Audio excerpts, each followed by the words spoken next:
आदरणीय श्रोतागण, देखिए, महर्षि दयानंद जी ने ठीक ही लिखा था कि संसार के समस्त पदार्थ मिलकर इतना आनंद नहीं हो सकता जितना विद्या प्राप्ति से होता है।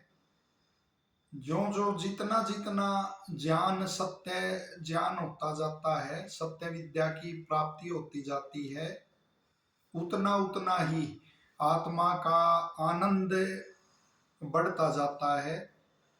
तो ऐसा ही एक आयुर्वेद के ऋषियों द्वारा खोजा गया, अन्वेषित, उनके तप स्वाध्याय योग बल द्वारा प्राप्त किया गया जो ज्ञान था उनका, उसी के एक प्रसंग का वर्णन करने जा रहे हैं। आयुर्वेद का प्रसंग है।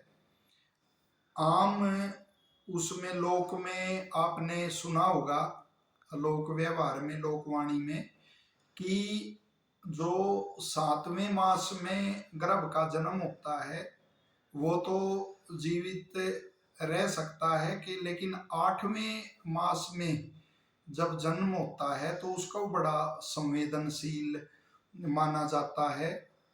लेकिन ऐसा क्यों होता है, इस पर आयुर्वेद के ऋषियों ने प्रकाश डाला और कितना सुंदर विश्लेषण किया है कि जिसको आधुनिक विज्ञान छू नहीं सकता।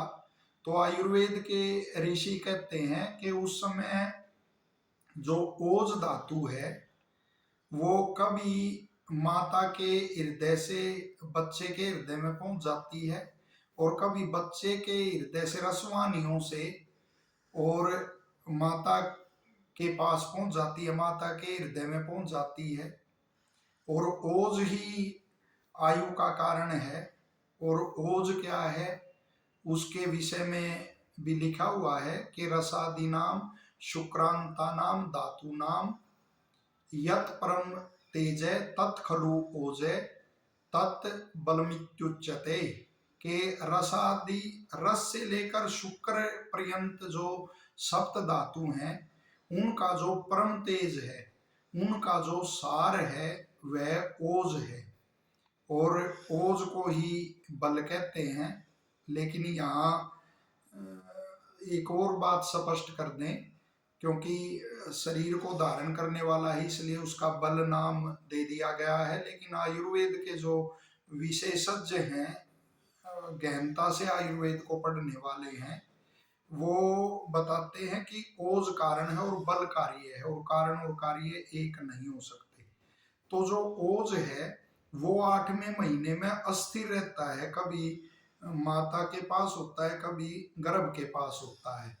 और उस समय फिर विशेषज्ञ बताते हैं यदि बच्चे का जन्म होता है, यदि उस समय ओज माता के पास होता है, क्योंकि अस्थिर होता है, तो माता के पास ही सारा ओज होता है, तो शिशु बच नहीं सकता। और यदि बच्चे के पास ही ओज चला जाता है तो माता को फिर खतरा हो जाता है। और यदि वो बटा हुआ होता है तो शिशु बच जाता है। तो कितनी एक गहन विद्या है। और ऋषियों ने वेद के आधार पर और अपने योग बल के आधार पर, अपने ब्रह्मचर्य के आधार पर, स्वाध्याय के आधार पर लोकोपकार के लिए कैसी कैसी विद्याओं का दान किया। तो इसमें ऋषियों ने कहा कि 8वें मास में विशेष करके गर्भ की वो रक्षा और वो करनी चाहिए। और हर मास का ऋषियों ने उसके जो गर्भिणी है उसके आहार विहार का मासानुमास, हर मास के अनुसार उनके उसके भोजन का, औषधियों आदि का ऋषियों ने उल्लेख किया। ये भी उनका एक महान उपकार था।